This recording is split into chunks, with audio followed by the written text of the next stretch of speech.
Hello guys! Hello Aquarius! Welcome dito sa aking channel, Aquarius.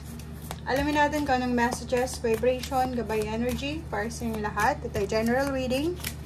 Okay, Aquarius. Okay. So, last 2 weeks to ng April. So, pwede kang makaresonate dito. Gamitin mo yung intuition sa panonood. Okay, guys. Ang nakikita ko dito, sobrang positive ng baraha mo. Unang-una, ito siya. Phoenix Rising, number 5, 25, Alchemy. And may dalawa dito na hindi ito related sa'yo. Ibang tao yan. Nakikita ko sa'yo dito na may pagbabago. May hinihintay ka eh. Itong Alchemy na to is yung transformation. Pwedeng galing ka dito sa sadness, galing ka sa problema, or may problema kang pinagdadaanan. Okay? Ngayon, or kahapon, or ng isang araw. But, out of the blue, or unexpected, para kang Phoenix Rising na babangon ka. Babangon ka sa sadness mo, babangon ka sa pain and heartaches mo, babangon ka sa kung ano man to na pinagdadaanan mo, and may magbabago sa buhay mo. Diba? Parang ano siya, out of the blue, or isang milagro na darating sa buhay mo sa last 2 weeks ng April na makakatulong sa'yo para bumangon ka. Magkaroon ka ng pag-asa. Kaso lang, napapaligiran ka rin ng mga temptation. Marami sa paligid mo ang hindi sila masaya. Hindi sila masaya sa kung ano man ang success na nangyayari sa buhay mo. Or every time na may success ka na pinopost sa social media, or may success ka na nakikita sila. Sorry guys, nasami daw.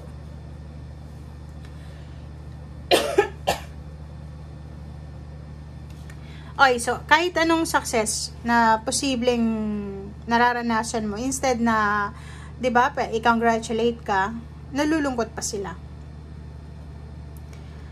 May temptation dito. Ang temptation na yan sa'yo is yung, 'di ba, pag halimbawa na may hindi natutuwa sa success mo, parang i-questionin mo yung sarili mo na saan ka nagkamali.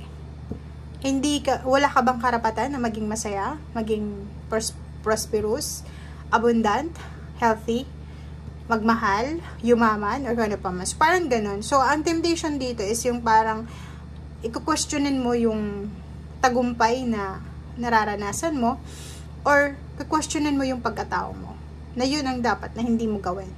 Kasi, etong alchemy na to, itong pagbabagong ito is parang biyaya to sa'yo ng Panginoon eh. Kasi sino ba naman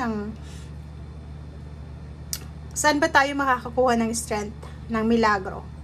Lalo na sa panahon na feeling natin, dapang-dapa na tayo. Diba? Sa Panginoon lang yun.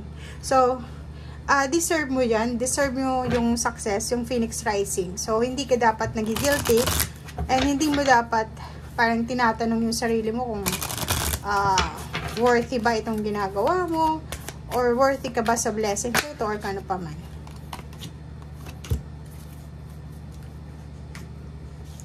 Okay. Number 4. Sorry guys. Number 4, number 2, and then, wow. So, yun. Nakikita ko sa'yo dito marami kang nawala. Maraming nawala sa buhay mo. Loss, conflict, it's either family problems to. Pwedeng kaaway mo yung kapatid mo, kaaway mo yung magulang mo, nawalan ka ng parang chance, like, 'di ba, hinihintay mo siya, itong success na to, tapos dahil siguro sa conflict, dahil sa pag-aaway, nawala yung swerte, nawala yung chance sa'yo. But kahit na may mga naging hindi masaya sa kung ano man na pinagdadaanan mo, meron din na mga tao dito, na mga bago, na pwede kang suportahan. Mga new connections, new person, new friends, or kung sino man sila na willing sila na suportahan ka sa kung ano man itong gusto mo. Okay? So, kung makikita mo dito, sinasabi ng baraha, wag kang padadala sa emosyon mo. Kasi, ang nakikita natin dito, may isang Aquarius na may plano siya sa buhay. Like, gusto niyang magpakasal, or pwedeng gusto niyang mag-abroad. May gusto siyang gawin.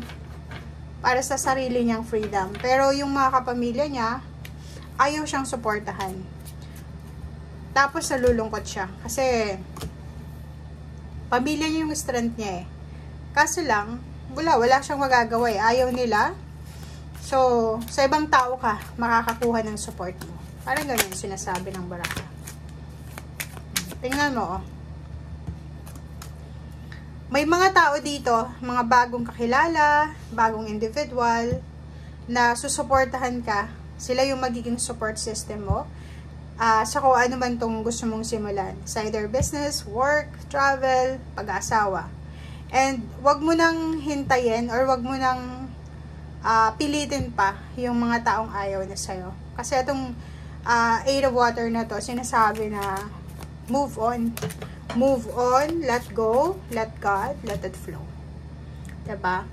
Kasi kung patuloy ka na maghihintay sa kanila, or parang pipilitin mo kahit ayaw nila, ipipilit mo pa rin, hindi ka makakaalas dyan sa stagnation na yan. Okay? Kung hinihintay mo na maintindihan ka nila sa kung ano yung plano mo sa buhay, kung ano yung gusto mo sa buhay, nagkakamali ka doon. Kahit maghintay ka ng ilang dekada, once yung tao may ano yan sa'yo, may lihim na galit or may lihim na inggit, hindi yan matutuwa sa kahit anong success na meron ka. Oh, release. 'Di ba? Kailangan mo nang tapusin. Tapusin mo na yung relationship mo doon. Tapusin mo na yung commitment mo sa kanila.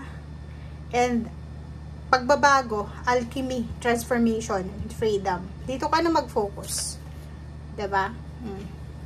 Hindi ka ba napapagod na palaging i-please ang mga taong ito? Hindi ka ba napapagod na palaging ikaw na lang yung nagbibigay, nag-giveaway?